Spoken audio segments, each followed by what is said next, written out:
Okay, we are live. It's David Hart here, G4 Guitar. If you want to find us online, just search for G4 Guitar in Google and you will come to our website one way or another via Google. You can also go to g4guitarmethod.com or you can email me directly, g4guitar1@gmail.com. I've got Michael Esser here today, and what we're going to talk about is something not exactly related to your teaching, but it is in a sense, but it's about creating a product that you can sell online, so like a passive product.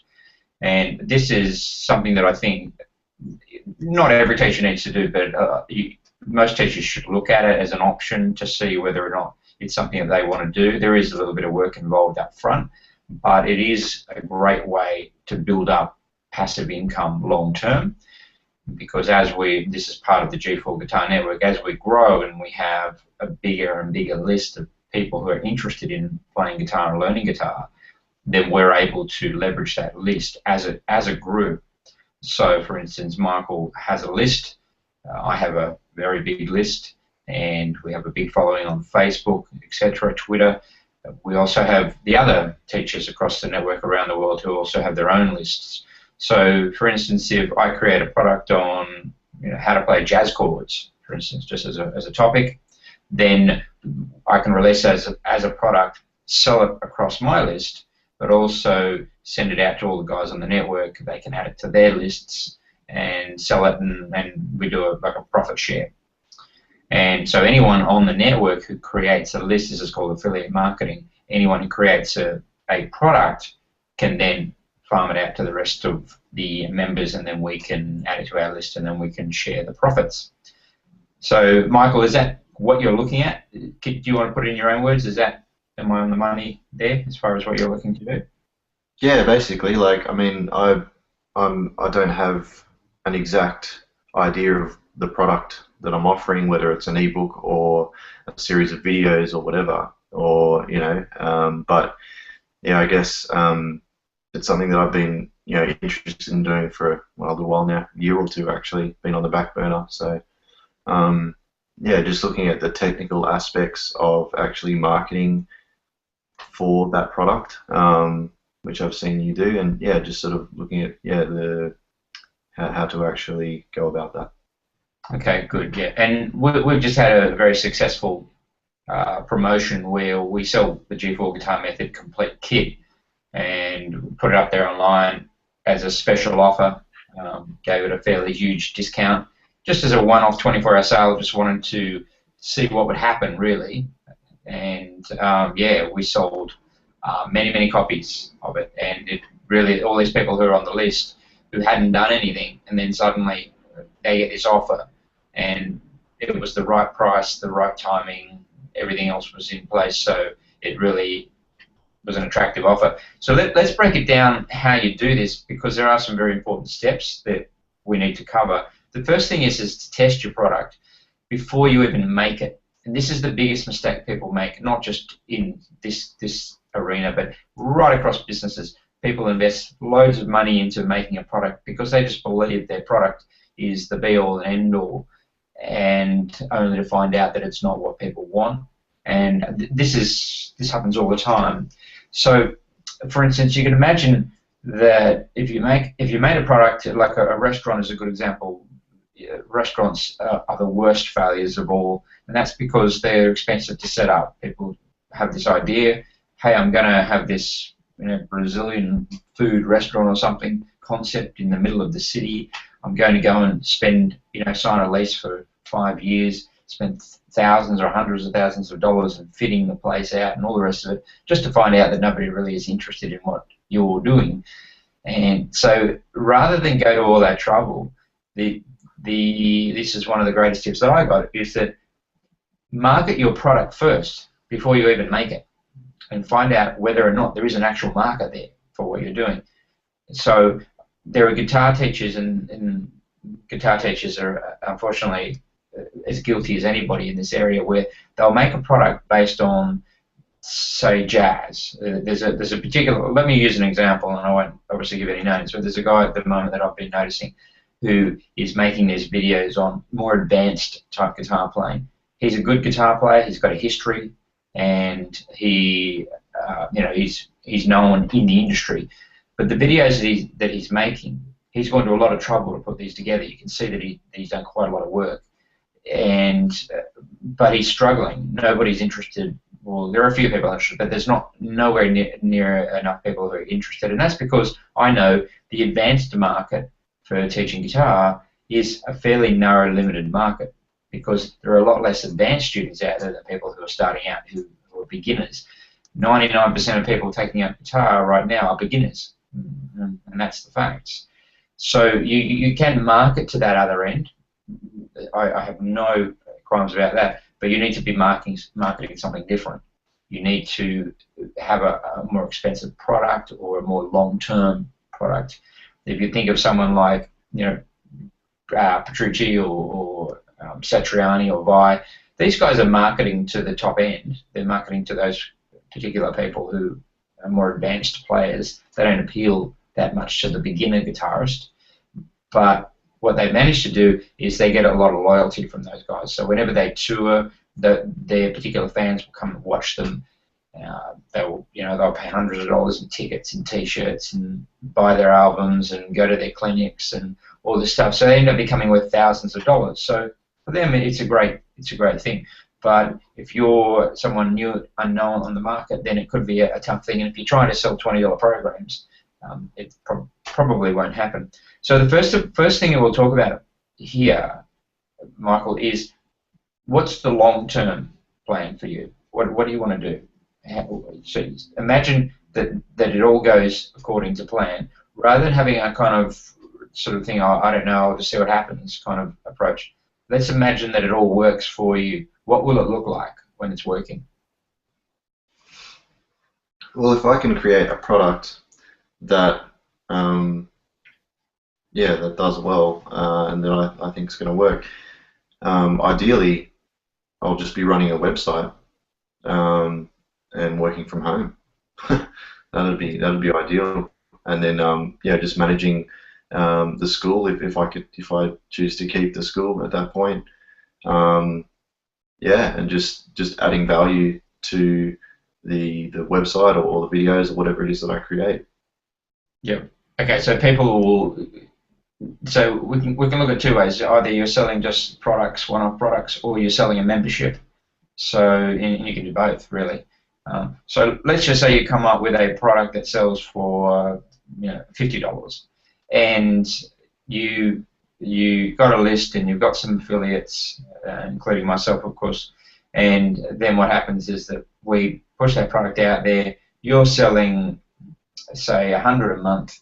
You're getting $5,000 income a month from these $50 products. Is that something that would suit you? Is that what you're looking for? Is that a goal financially? Yeah, I mean, I guess it's just something that, for me, it's more just something that I just wanted to do. I've just always wanted to create something. It's more. Yeah, it's not really something I've thought, oh, this is how it's going to be. It's just something I've wanted to try because, I don't know, just it's always been in the back of my mind. And to me, it wouldn't matter if I only sold 5 copies, because I've still got my main teaching business, and that's that's all. To me, that's going to be number one. But obviously, if it does take off, then whatever. Yeah. Okay. So that's cool. I understand you're not going to be upset if you don't sell hundreds of copies in your first month. I get that, but long term, you do want it to work, right? You're not going to go to all this trouble of creating a product and developing this whole kind of business model to sell 5 copies a month. Is that true? Yeah, that's true.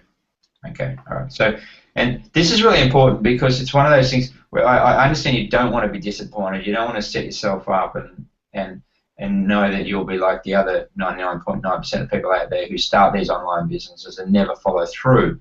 That's the statistics, is that you are highly unlikely to follow through on this. The odds are, and I expect, I've been to lots of these seminars and courses speaking to kind of marketing guys who are making millions of dollars doing this online, and they say the same thing, that most of the people who buy their products, nearly all of the people who buy their products, these guys are selling products in exactly what we're talking about: how to market online, how to sell products online, how to do affiliates, etc. And they start, and then they quit. And you know, guitar's not much different. We know that 99% of people take up guitar don't end up becoming long-term guitar players. So my thing is, and this is where I really appreciate Seth Godin's book, The Dip, which I recommend everybody read. He talks about how you're better off not starting in the first place if you don't plan on seeing this through. And that's where you can really do a lot here. And I do this all the time nowadays, and I didn't used to do it. I used to end up starting things and not finishing. But I now go through it in my head, is that what this is going to involve. So I can play it out and decide whether or not, am I going to be doing this in a year or 2 years or 5 years, seriously? And that's why I'm still here with G4 Guitar, building the network worldwide, because it's any business that you want to do, really, forget a lot of these Cinderella stories you see on videos and TV and so forth. Most of those stories, they're either extreme examples where someone got very lucky in a product that they took. It just happened to be that Oprah read their book and decided to review it on their TV show or something like that. 50 Shades of Grey, those kind of examples. There are occasionally those products who take off. And then there are those products that are backed by companies that have got millions of dollars to start with. So the product was always going to get a lot of push from the beginning. And as one guy described it, it's a bit like playing Monopoly with someone who has 3 or 4 or 10 times the money you've got to begin with, already owns half the properties on the board. It's very unlikely that they're going to lose the game. You're going to win the game. They're going to win the game because they've already started with a huge advantage. So most business successes fall into those two categories: luck, or they started with a lot of capital, had a lot of backing to begin with. So those few businesses, those handful of businesses that start with modest beginnings and end up going the whole journey and becoming successful are so rare and so unusual that it's easy for us to sort of forget about that and think that we're going to be successful. But here's the thing, is you can do it, but the thing that gets you there is determination and persistence. And that's why when you play this out in your mind and you say, okay, I want to build this long-term selling an online product, it's not going to be as simple as throwing an ebook together and doing a couple of videos and putting them up online and then fingers crossed and hope for the best. What's going to happen is you're going to invest a lot of time in testing, in trying to find out which product's right to build, etc., etc. And in most cases, it's probably going to take you a couple of years to get this product right. So before we go into this, and I'm still going to go into it anyway, regardless, but I just want to put that out there. The thing is, it's again like guitar playing. You've got to enjoy the process. Does that make sense? Yeah, totally. Yeah. Okay, good. All right. So you can put an hour aside a day and do this. 2 hours, 4 hours, whatever you want. So let's go through the process of building the product, because you're doing the smart thing, which is asking questions of people who have already done it. So I've had success with it, but it's taken me probably 5 years of researching this stuff for it to be successful. And obviously, the G4 method goes back further than that, and the whole teaching and everything goes a lot further back than that. So I've had these years of sort of building up this product, putting it together, but getting it to the online stage of selling online has taken me a few years. But at the same time, I'll say that I haven't been fully dedicated to it, because the network is what I'm dedicated to. So really, I was never looking at selling the online product. What I was looking at doing was having a product that would bring people in to then enroll for lessons with our teachers at our schools. So getting the word out there. And what I realized was, by having the method and then selling it and getting the money back, then I can use that money to funnel back into marketing. That's basically what I've done. In this last round, we sold a few $1,000s worth of product, and that money just goes straight back into marketing the G4 method even further. So it spreads out. which helps the network, which helps it all grow. And so if my goal all along has just been to trying to get to the break-even point, and that's where every dollar I spend in marketing, I sell enough product to be able to cover the costs. And that way, once you can cover your costs, then we can just keep growing, because we just get, if I invest $10,000 in marketing next month and I sell $10,000 worth of product, it costs me nothing. So that's really been the goal for me, and we're pretty close. Now, how do we do this? How do you build a product and sell it? The first thing you need is to test some ads. So I'm going to take you through a step-by-step process, which is what most of these guys use. And the first step is just to test your marketing. Have you got any concepts now that you're thinking? Because you've got to start somewhere. You've got to say, well, what do you think people would want?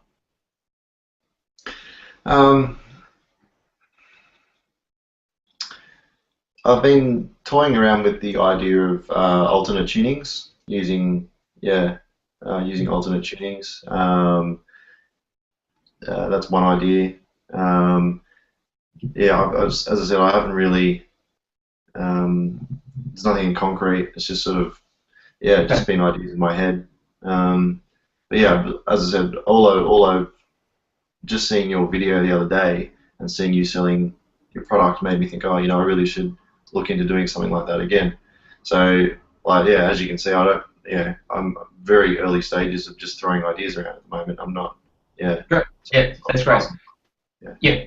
So what you want to do is, as you sort of think of things, because you'll start, now that you activate that part of your creative thinking, you'll start to think, okay, well, what are topics? So you start with alternate tunings. Then what you want to do is go to Google keyword and do some keyword research, and you can do that within AdWords. They've got a keyword tool, and just research how many people are searching for that particular term, how many people are interested in alternate tunings, and that will give you an idea of whether or not, when you first start, you probably won't know what good or bad is anyway. But really, what you're looking for is something that gets a lot of searches, worldwide. So if you're thinking 100,000 searches a month for that term, if you're not getting that, it could be a bit tough. You might find that, okay, this is not that popular, and so that's what you want to try and do, is think of different kinds of things. The other thing is to just survey people you already know. Start with the other guys on the network, start with the students and anybody who is in your circles of learning guitar, and find out what they want to learn. And I can tell you now, a popular, probably the most popular blog that we've got is three chord, I think it's got 3 and 4 chord songs. Now, this is a very popular topic because the majority of people who take up guitar, they're so anxious to play songs that they want to be able to play lots of songs with just a few chords. They don't want to have to wait until they can play 50 chords to play their favorite songs. So you could do and I think this is a concept anyone can do, you can do, I can do, whatever, that will probably be popular, and that is to have a program that teaches people how to turn just about any song into a 3 or 4 chord song, and to move it into a key. So you just teach them the theory behind it. You say, this is chord 1, 4, 5, 6, whatever, and so this particular song's in this key. It might be in A flat, so it's using an A flat, D flat, E flat, 1, 4, 5, and you say, okay, you can easily move that back into this position, or you can capo it, etc., playing the open chords you already know. So you can really take any song and play it in the key that you want. You could then lead that into alternate tunings to say, look, you can do this particular tuning of your guitar to where it makes it even easier to play those songs. So you can play those 3 chord songs using just a couple of fingers in easy positions. So all about making it easy. That's what people want. They want to show me how I can do it in a few easy steps. So that's just an idea, but I'm basing that based on the blog research that we've done, over 300 blogs, and that's the most popular blog. That's the one that people are most interested in is 3 and 4 chord songs. So that's what you're looking for, and because you've already done a fair bit of teaching and you've got a lot of students, think about the kind of questions they ask, and then use those as what could I present to my students that they would buy? What would they pay for? So the research that they talk about doing is, number one, is to find some ideas, get some ideas, and then test them to see who wants it and if anyone's willing to buy it. And then when you test your ads, that's the next stage, is that you don't actually make the product yet. So where we're talking this, say 3 chord songs or 4 chord songs, if you went and did some ads for that particular concept on, say, Facebook or AdWords, what you'd want to do is you put up an ad saying, for example, learn to play 20 of the greatest songs using just 4 chords. 20 of the all-time great songs using just 4 chords. And people click on that, let's say, and they go to your website based on that ad. What you want to do in your ad, and this is something that I only learned recently, is when most people advertise, what they do is they put up things like free, I'll give you a free this, or I'll give you a free that. So a free ebook or a free download. And so people, what they do is they click on the ad and they go to the free item, because all they want is free. They're not buyers. So what you want to do is find out who are the buyers, because you're just researching. You're not trying to get as many people on your list as possible. You're trying to get buyers. So what you do is you create an ad which says special offer on my 3 to 4 my course on how to play songs in with 3 chords or 4 chords, 3 or 4 chord songs. Let's say 3 4 chord songs. Course special offer, half price, and that way people who are looking at the ad, who are clicking on it, know that this is a product that they have to pay for. It's not something free.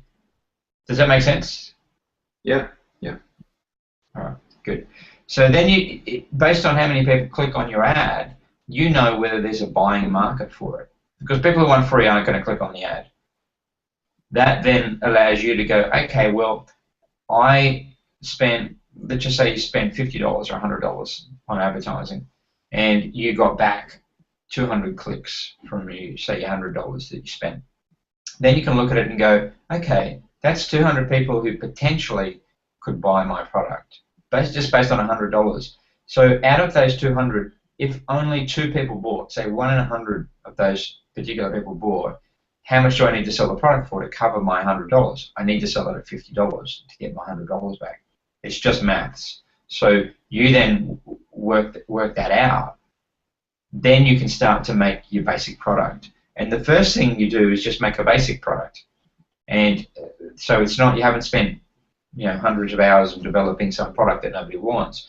So then what you do is the second time around, and what happens, is that when people click on your ad to buy and go to your page, what you want to do is have a form there explaining that the product is still under development, and that that they will get it at the very special pre-order price. So that you say that it normally sells for $99 or whatever you want to sell it for, but as a pre-order, you're going to give them 50% off, or 80% off, whatever you want to do. And then they need to fill in the form. So they fill in the form, they get the pre-order option, which you then, once they go through the form, you've got them on your list, and then you can send them an email and even ask them to pay. You can even have a PayPal button on the thing asking them to pay. And you can go to something like Fiverr.com, get them to make a cover, some kind of product, so it looks like an actual physical product, or a book cover or a CD cover or something like that.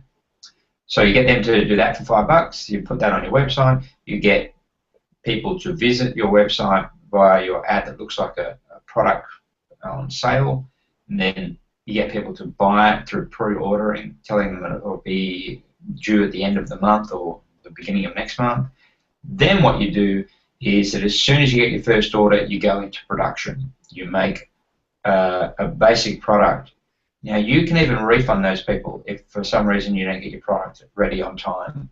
There's no problem there. Just say to them, look, sorry, the product hasn't come through on time. I'm happy to refund it for you, or it'll be another month away yet before it's ready.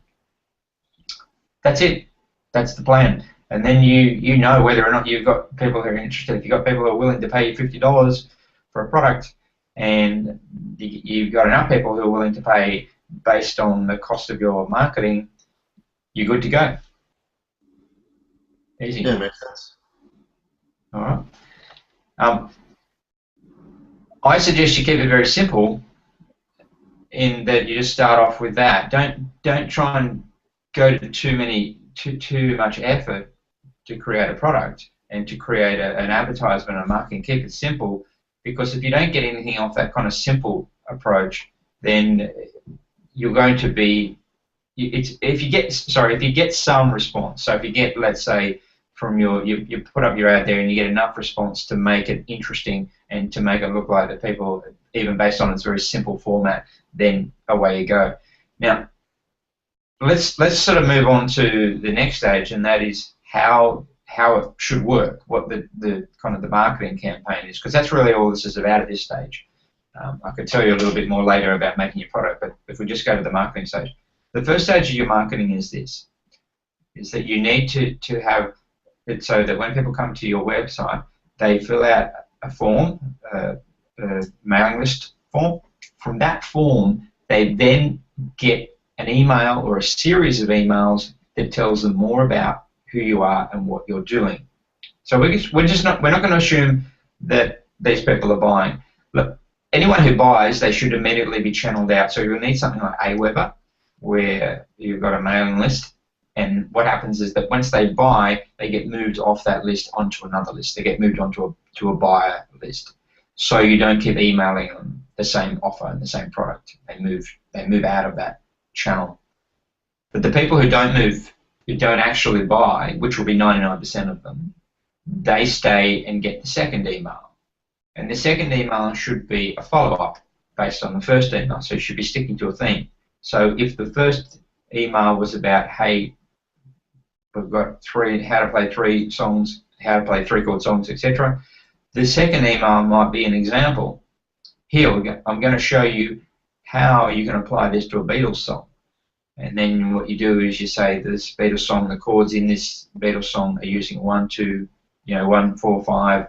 These are the chords in C, F, G. Now this is how, but the song itself is in the key of D. So you've got DGA instead.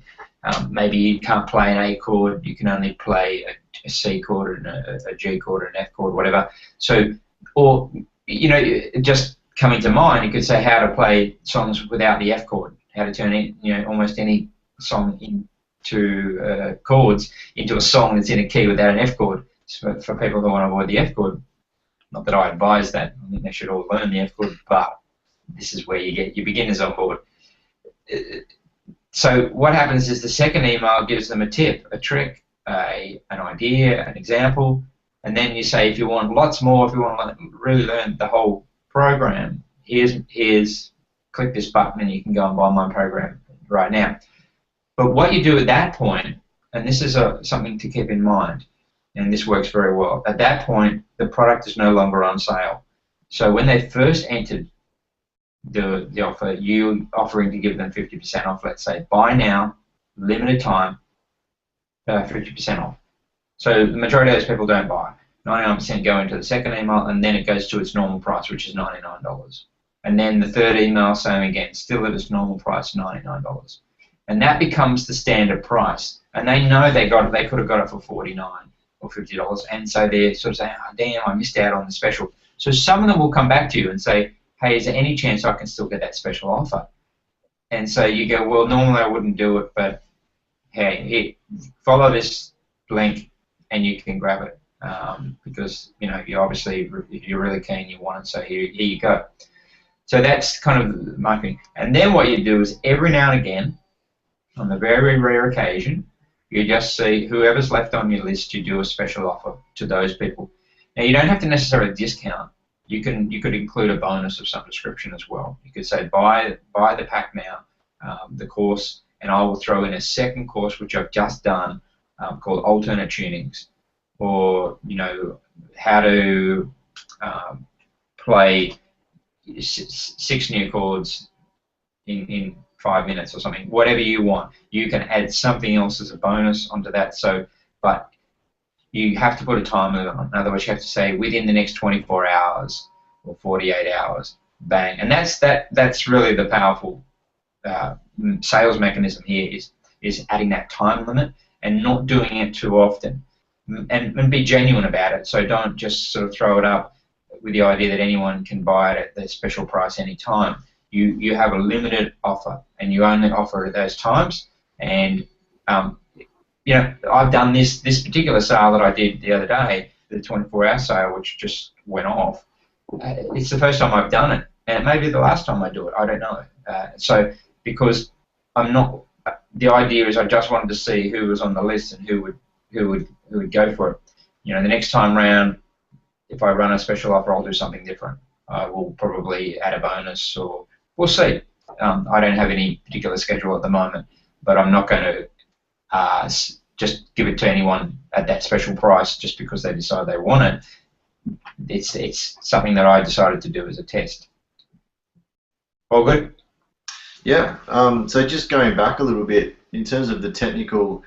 So for instance, you made a video on YouTube in which you had the audio over the top and you had some animations. What did you use to create that video? I used, depending on the video, but I think probably the one you saw, I used iMovie, which is on Apple. And what I also did was things like, you might have seen where the text is typing across the screen.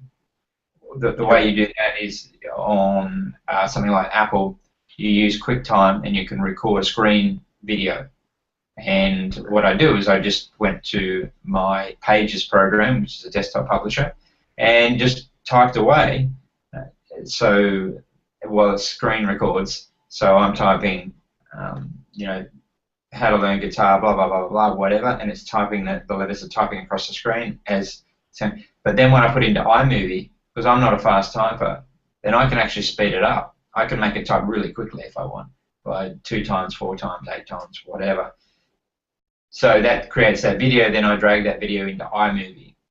I can then edit it as well. So if it went a bit long, I can shorten it, cut the ends off.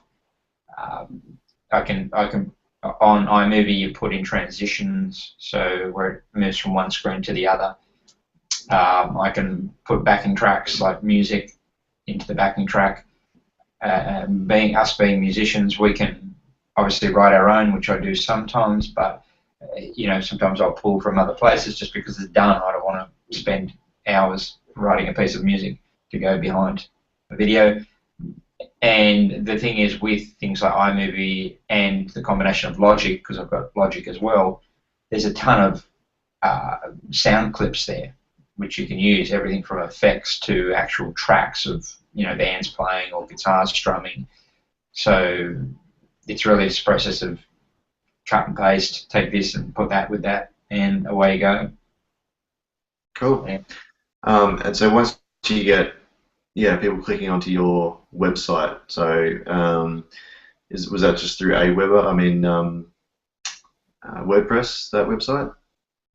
I use a couple of different things. I use iWeb, which is great, and I'm just sad it's not still being developed. It was the Apple's their version of WordPress or whatever. So you can make your own websites, but they can that product, so it's no longer available, and they don't have any updates for it, which means that if something happens to what I'm using and it gets corrupted, I can no longer use that file, or I can't even get help for it. So I need to move that across to WordPress, and I have WordPress sites as well.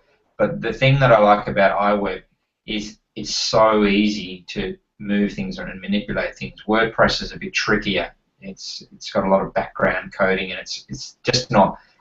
It's with iWeb. It's really what you see, what you get. So you can move any picture slightly 1 degree or 2 degrees. Things line up really nicely. So it works really well, but it does have its downside as well, because it's already old technology.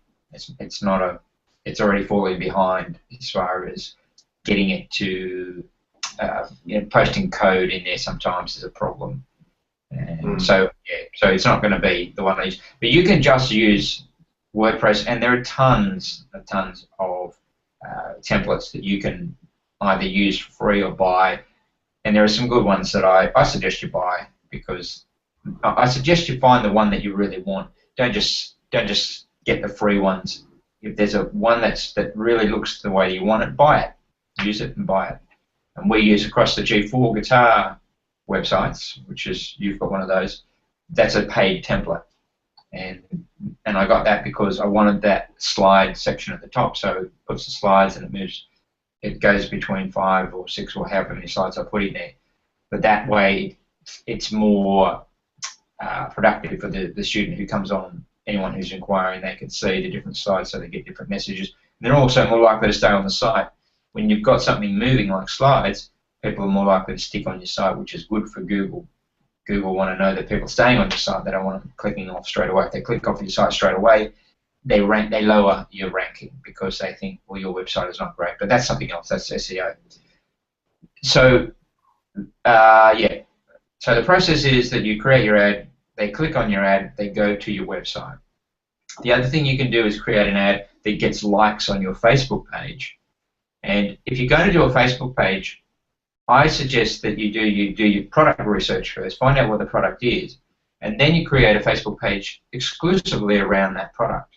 So if we go back to the 3-chord song idea, then you have a Facebook page that's called 3-chord guitar songs, easy 3-chord guitar songs, and then that way people you can get them from the Facebook ads to like your page.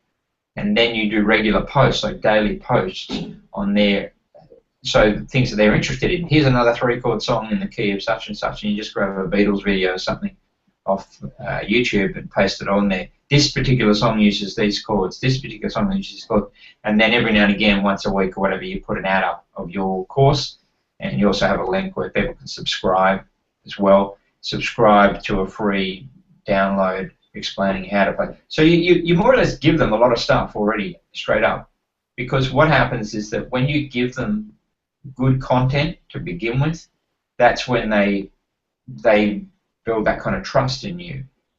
And that's what I do, is I give my ebook away, which is called the Essential Guide to Teaching Guitar, and that really gives them a lot of good content. It gives them there's a lot of lessons in there. It's quite a few pages. It's quite a lot of information, and they can take that away and they can use it. And I know there's guys out there who, because they told me they've read the book, they love it, they go, it's great, thanks very much, but they don't buy anything. They get the ebook and they're using it. I've even seen a few examples where they've taken ideas out of the ebook, they're using it to design their websites or design their business. They're using the concepts that we use, like the $99, or they're doing the flyers.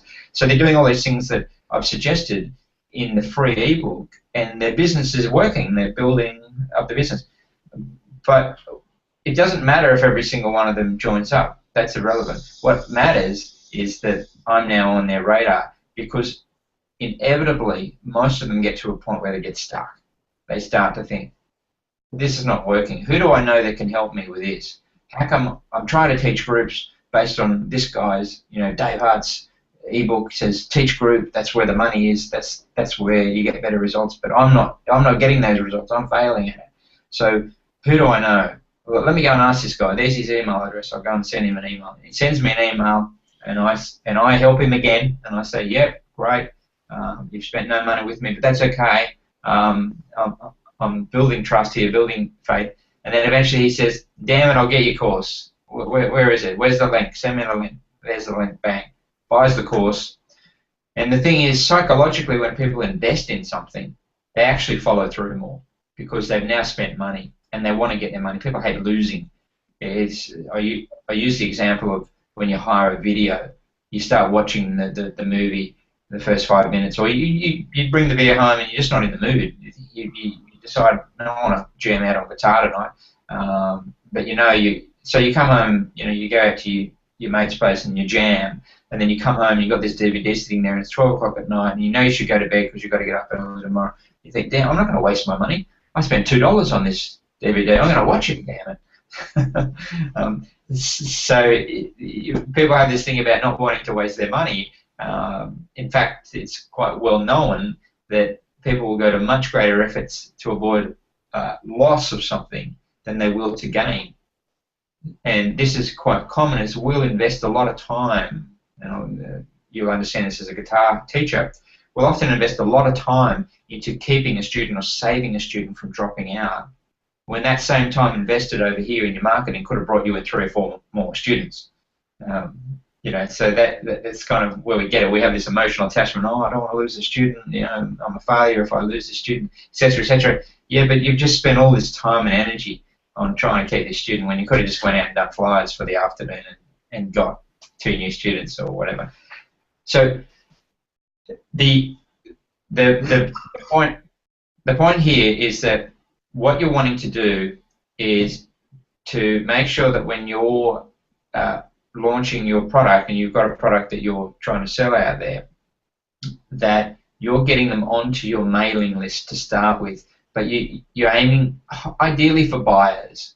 That's where you really test your product. You want to know where the buyers are, and then once you start gathering this information, then you start developing your product.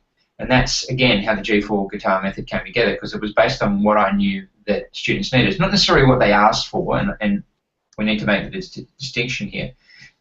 In that, if you ask a student what they want, they'll probably say to you, "I want to learn a song, and this is the song I want to learn." That's great, but it's not necessarily what's right for them or what they need.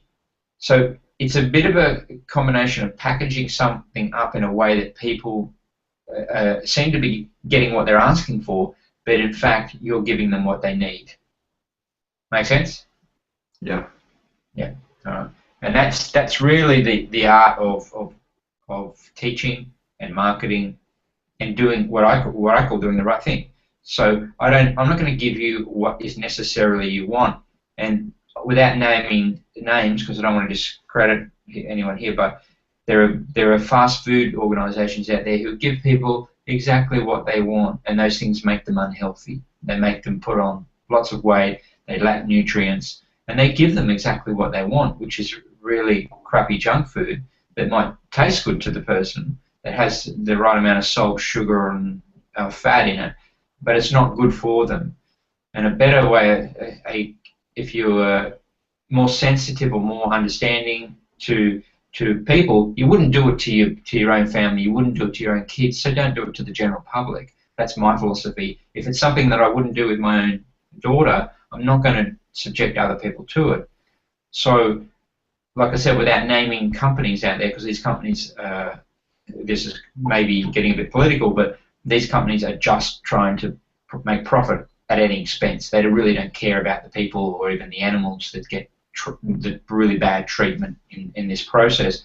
So we don't want to do that, but we can still package it up and call it deception if you like, but we can still package it up in a way that it appears to give people what they want. So you could see a fast food restaurant, they could say, you know, you get your burger or you get your chicken or you whatever, you get this delicious meal, but in fact it's very good for you.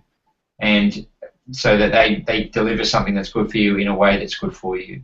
So it may not taste as your organic healthy burger may not taste as good as the opposition because it's not full of as much salt and fat and whatever, but it looks good in the picture. We marketed it in the right way, saying, you know, you're really going to enjoy it and love it. And look, if you really want to put tomato sauce on it, there's some over there, but we don't recommend it because it's not good for you. So if you can do the same with your product, when you develop your product, that you market it in such a way that it's what people will be drawn to, but yet then deliver a really good product, deliver something that's going to be good for them. And that's really what we do with G4, as you understand. And that's my philosophy. So identifying your product and what will sell is your first step. And I would really just spend the next couple of months trying to work that out. Don't think of the other end. Don't think about how much money you're going to make and and et cetera, et cetera. That's a long-term vision, and that's great. You need to sort of map that out. I believe that. But don't spend time on that other end. Don't think you're just going to whack a product together and then try and force it down people's throats.